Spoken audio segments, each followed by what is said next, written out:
je pense pas que aujourd'hui de se confiner dans un modèle directif va certainement faire que les talents vont aller voir ailleurs, ou en tout cas pas venir chez vous.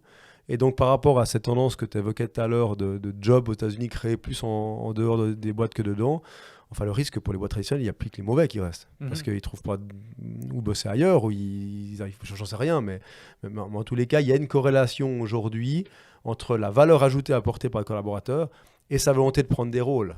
Ouais. Et c'est vrai qu'on voit que ce qu'on appelle peut-être les talents, peut-être ceux qui ont envie voilà, de faire un petit peu plus pour l'organisation, ils vont avoir tendance à prendre les rôles.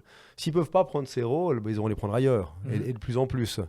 Et peut-être qu'ils feront partie de cette statistique de gens qui auront créé leur boîte ou qui ont été faire du slashing, parce que là, ils peuvent décider, puis on n'est pas là de leur dire à quelle heure ils doivent arriver, comment ils doivent s'habiller, etc. Quoi. Donc, et ça, je crois que c'est une tendance qui est pas, ça va pas aller en diminuant. Ouais. Ça va aller, et donc de plus en plus, les gens qui ont une vraie valeur contributive vont être dans des logiques de liberté, de pouvoir être autonome, etc., etc.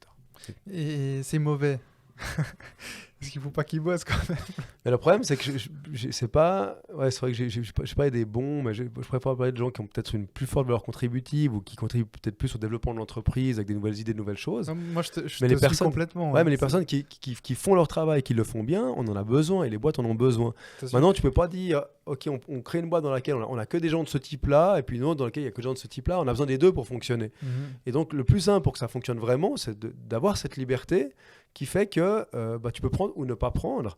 Et en fait, le problème, c'est que si tu devais le définir a priori, donc dire dans ma boîte, j'ai que des gens qui prendront comme ça, puis dans l'autre boîte ou dans une autre boîte, il y a que des gens qui prennent comme ça.